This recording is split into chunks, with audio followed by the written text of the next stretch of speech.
Welcome to the Coach's Corner, brought to you by Pulaski Electric System. I'm Steve Pierce, your host. Along beside of me, head football coach of the Bobcats, Walt Smith. The Bobcats finish up the regular season last Friday night with a loss at Marshall County, 34-17. Coach, we had our opportunities.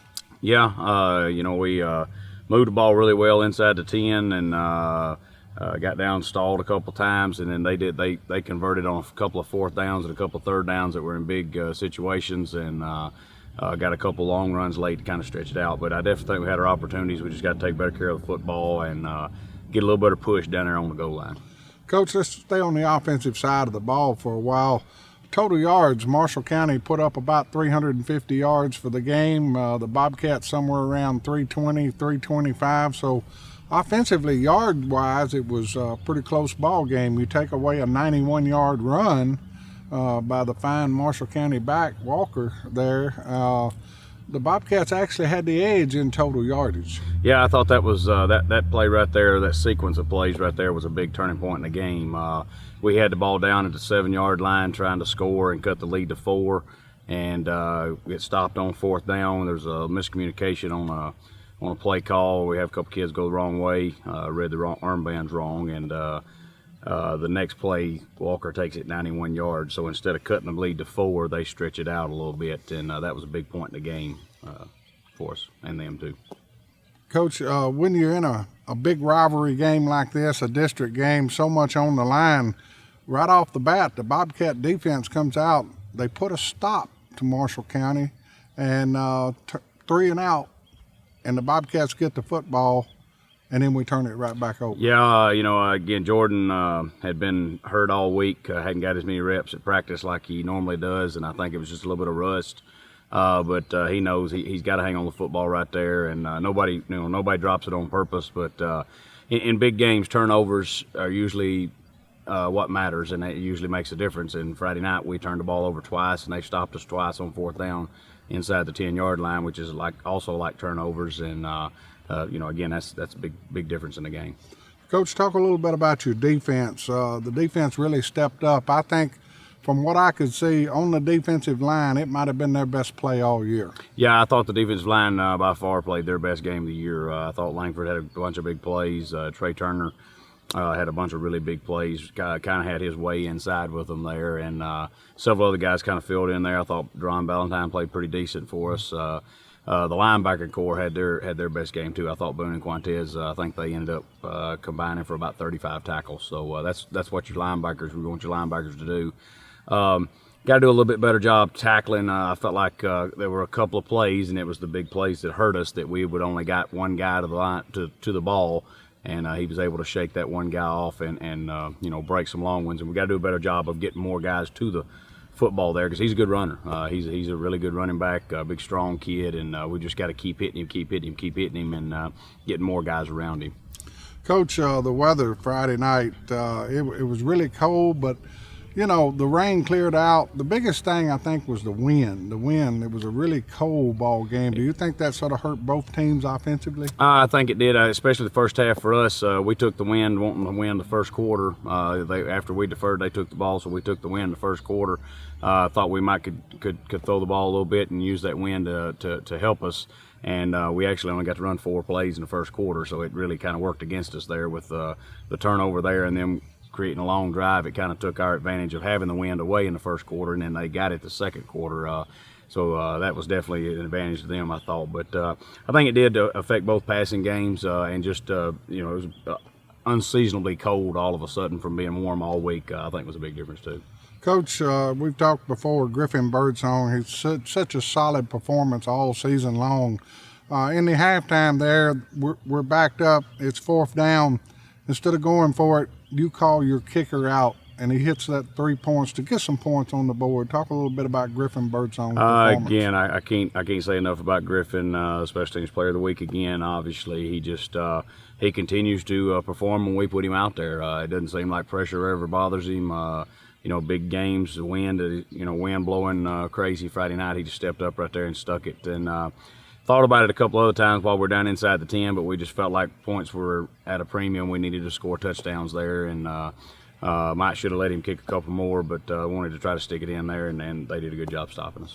Coach, special teams the other night, it was a little even match. Both coaching staff, you and Coach Osteen's staff from Marshall County, respecting each team's speed. So I thought the kids, for the most part, the special teams was a draw. I do too. We only punted one time, I think, all night, and again, the turnovers hurt us, so we didn't have to punt. But I think we only punted one time all night, and they punted a couple times and kept it away from our return guys. That's kind of what both teams were doing, was trying to keep it away from those playmakers back there.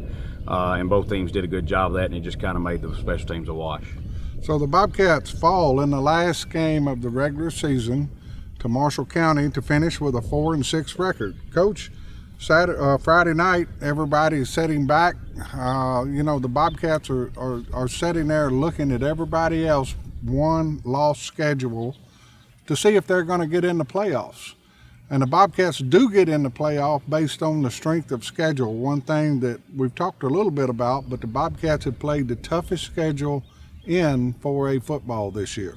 Yeah, our actually it's not just 4A. We've played the toughest schedule in the state according to opponents with a winning record and total wins by opponent. We've had more than anybody in the state. Our district put every single team in the playoffs. No other district in the state did that.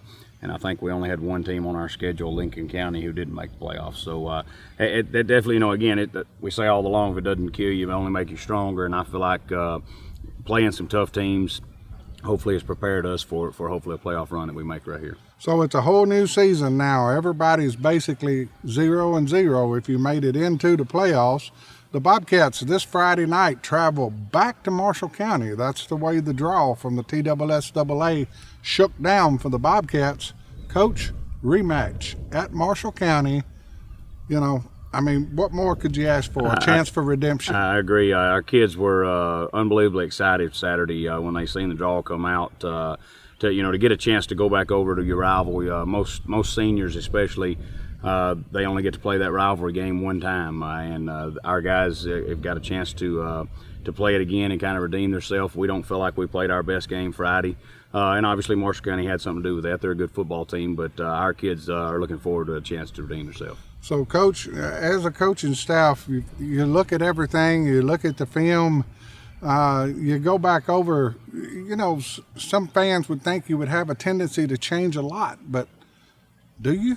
Well, it's there's no major changes. Obviously, you try to prepare the best you can for that one game. Obviously, you don't want to save anything, and especially in the situation we were in, trying to get into the playoffs and everything. We're not trying to save anything, but you make a few tweaks and things like that just to take advantage of some of the things that they did to you, and they'll do the same to us. Not a major game plan change or anything like that, but just little tweaks here and there to hopefully give your guys a little bit better advantage. Sort of a cat and mouse game, Coach. It is.